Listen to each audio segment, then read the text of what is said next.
नमस्कार दोस्तों, स्वागत है आपका पाइपिंग इंजीनियर्स के आज के वीडियो में। दोस्तों, आज हम फिर दोबारा से पाइपिंग इंटरव्यू क्वेश्चंस के बारे में बात करने वाले हैं। बेहतर एक्सपीरियंस के लिए वीडियो की 1.5x की स्पीड पे देखें। अगर आप कोई जॉब सर्च कर रहे हैं तो यह वीडियो आपके लिए है।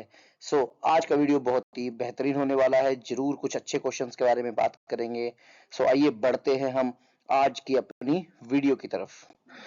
दोस्तों, बहुत ही डिटेल टाइप सवाल आज की वीडियो में डालने की कोशिश करी है। प्लीज कमेंट सेक्शन में बताइएगा अगर कुछ और आप लोगों को चाहिए। तो पहला सवाल है दोस्तों, what is the maximum allowable pressure drop in a PSV inlet piping should be. तो बहुत ही डिजाइन रिलेटेड क्वेश्चन है, तो इसका करेक्ट आंसर है 3% ऑफ सेट प्रेशर। तो रीजन क्या है दोस्तों? रीजन ये है कि जो कोड है वो रिक्वायर करता है, उसकी रिक्वायरमेंट है कि inlet pressure drop should be less than equal to 3%। क्यों? ताकि वॉल में चैटर हो ना हो और इम्प्रॉपर रिलीफ ऑपरेशन भी ना हो। इसीलिए यह बहुत ही इंपॉर्टेंट चीज है कि इनलेट में आपका प्रेशर सेट प्रेशर के लिए क्या आप लोग प्रेशर ड्रॉप कंसीडर करते हैं। अगले सवाल की तरफ बढ़ते हैं। Best material for high temperature hydrogen service या best material for high temperature steam या एचपी स्टीम।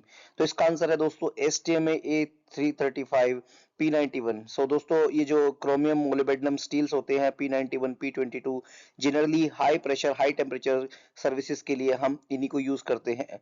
और हाइड्रोजन के लिए P91 को इसलिए यूज करते हैं क्योंकि हाइड्रोजन अटैक और क्रीप को रेजिस्ट करता है यह पाइपिंग मटेरियल एलिवेटेड टेम्परेचर्स पे। अगले स्लाइड क्वेश्चन की तरफ बढ़ते हैं। Transverse pipe rack space is divided mainly two. आपको पता होगा ट्रांसवर्स हम लोग जिगजैग मोशन में पाइप रैक में स्पेसिंग देते हैं। तो किस लिए होता है? दो, ताकि हम जो पाइप है उसको सपोर्ट कर सके इकोनॉमिकली और सेफली। सपोर्टिंग बैलेंसेस क्या होते हैं दोस्तों? Spacing balances, structural cost, piping deflection limits और लोड डिस्ट्रीब्यूशन, बहुत सारे रीजन है। इसी वजह से हम ट्रांसवर्स पाइप रैक स्पेस को देते हैं। ये टॉपिक्स हैं दोस्तों। इन टॉपिक्स के बारे में अगर आप इसको पढ़ के डिटेल में जानेंगे, गूगल करेंगे, तो आपको और आपकी नॉलेज बढ़ेगी। अगली स्लाइड में बढ़ते हैं। अगला सवाल दोस्तों क्या है? For pumps and compressor piping सबसे इंपॉर्टेंट क्रिटिकल रिक्वायरमेंट क्या है? दोस्तों, इसका आंसर है फ्लेक्सिबिलिटी नियर नोजल्स। क्यों हमें फ्लेक्सिबिलिटी क्यों देनी है नोजल्स के पास? क्योंकि दोस्तों वहां पे जो लिमिट करना है हमें नोजल लोड्स को और मिस अलाइनमेंट को प्रिवेंट करने के लिए, वाइब्रेशन को प्रिवेंट करने के लिए और बियरिंग फेलियर को प्रिवेंट करने के लिए। इसलिए पंप और कंप्रेसर पाइपिंग में सबसे इंपॉर्टेंट होता है फ्लेक्सिबिलिटी नियर नोजल्स। तभी आपने देखा होगा हम एक्सपेंशन जॉइंट्स का प्रयोग करते हैं जहां पे हमारा मैकेनिकल इक्विपमेंट से पाइपिंग जुड़ रहा होता है, ताकि हमें फ्लेक्सिबिलिटी मिल सके। अगला है दोस्तों, टिपिकल करोजन अलाउंस कितना पकड़ते हैं प्रोसेस पाइपिंग में? तो इसका आंसर है 1.5 mm टू 3 mm। यहाँ पे 3 mm बताया हुआ है, लेकिन 1.5 mm to 3 mm more than enough होता है करोजन अलाउंस। अगले सवाल की तरफ बढ़ते हैं दोस्तों। Which fitting causes highest pressure loss? तो इसका आंसर है शॉर्ट रेडियस एल्बो। वैसे हर फिटिंग में प्रेशर लॉस होता है, लेकिन अगर आप रेडियस का जो एल्बो है वो कम कर देंगे तो उसकी वजह से आपका जो फिटिंग का प्रेशर लॉस है वो बढ़ जाएगा। तो शॉर्ट रेडियस एल्बो दोस्तों ज्यादा टर्बुलेंस बनाता है और एनर्जी लॉस ज्यादा देता है as compared to your long bend radius. अगले सवाल की तरफ बढ़ते हैं। दोस्तों, कोल्ड स्प्रिंग क्या होता है पाइपिंग में? ये कोल्ड स्प्रिंग क्या होता है दोस्तों? इसका आंसर है इंट्रोड्यूसिंग इंटेंशनल पाइप स्ट्रेस। तो इंटेंशनली हम पाइप में स्ट्रेस देते हैं। कोल्ड स्प्रिंग दोस्तों इंटेंशनली ऑफसेट करता है पाइप पोजीशन को। Operating stresses are balanced and reduced. तो दोस्तों बेसिकली अगर हमें इंटेंशनली प्री स्ट्रेस देने के लिए दिया जाता है, ताकि हमारा जो पाइप है वह उसमें जो ऑपरेटिंग स्ट्रेसेस हैं वो बैलेंस हो और कम से कम हो सके। अगले क्वेश्चन की तरफ। Which document defines pipe schedule rating and material? तो इसका आंसर है दोस्तों PMS oblique line class. PMS oblique line class एक कंसोलिडेटेड डॉक्यूमेंट होता है जो कि इंजीनियरिंग बनाता है। और यह जो डॉक्यूमेंट होता है इसमें मटेरियल के स्टैंडर्ड्स वगैरह, क्या लाइन रहेगा, कितना थिकनेस है, क्या शेड्यूल नंबर है, सब कुछ हम मेंशन करते हैं।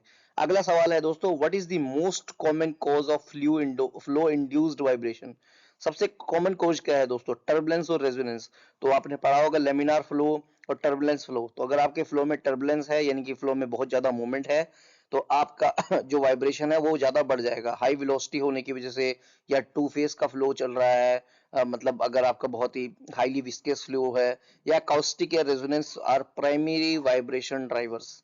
या टॉपिक्स हैं, इन सब के बारे में आप डिटेल में गूगल कर सकते हैं, या फिर आप बोलोगे तो हम भी डिटेल में इनके ऊपर वीडियो बना सकते हैं। अगली स्लाइड की तरफ बढ़ते हैं। सो मैंडेटरी प्रेशर टेस्ट कौन सा है दोस्तों प्रेशर प्रोसेस पाइपिंग के लिए? तो जब हमारा पाइपिंग का पूरा डिजाइन हो जाता है, यानी कि जब हम कंस्ट्रक्शन शुरू करते हैं, तो यानी कि या तो प्री कंस्ट्रक्शन स्टेज में पाइप स्पूल्स को हाइड्रो टेस्ट किया जाता है दोस्तों, या फिर कंप्लीट असेंबली को भी हम लोग हाइड्रो टेस्ट करते हैं। So hydro test mandatory pressure test है, किसी भी प्लांट को चार्ज करने से पहले हम करते हैं। पर्पस ऑफ डमी सपोर्ट्स का क्या पर्पस है दोस्तों? Transfer load without process connection. So dummy support दोस्तों वो कैरी करते हैं लोड वो avoiding welding directly on pressure piping. So वो दिए जाते हैं, सिर्फ डमी है, मतलब उसका कोई भी प्रेशर पाइपिंग से एज सच डायरेक्ट कनेक्शन नहीं होता, लेकिन वो लोड को सपोर्ट करते हैं। अगला सवाल है दोस्तों, which drawing is used for fabrication and erection? Fabrication and erection के लिए कौन सी ड्राइंग यूज करते हैं? तो इसका आंसर है दोस्तों आइसोमेट्रिक ड्राइंग्स। आइसोमेट्रिक ड्राइंग्स में क्या क्या होता है? डायमेंशन होती है, वेल्ड होता है, सपोर्ट होता है, बीओएम होता है, एलिवेशंस होते हैं, और उसी के बेसिस पे लोग फैब्रिकेशन करते हैं साइट पे, और इसी हिसाब से आइसोमेट्रिक ड्राइंग्स को हम यूज करते हैं। सो ये दोस्तों 10-12 क्वेश्चंस आज हमने निकाले थे। आशा करता हूँ आपने इन क्वेश्चन से जरूर कुछ सीखा होगा। वीडियो बहुत ही छोटा और क्रिस्प बनाया है, ये एक फास्टर सीरीज रहेगी। सो अगर आपको वीडियो पसंद आया तो प्लीज हमारे चैनल को लाइक करिएगा, फॉलो करिएगा और सब्सक्राइब करिएगा। आगे की वीडियोस के लिए देखते रहिए पाइपिंग इंजीनियर्स। धन्यवाद दोस्तों।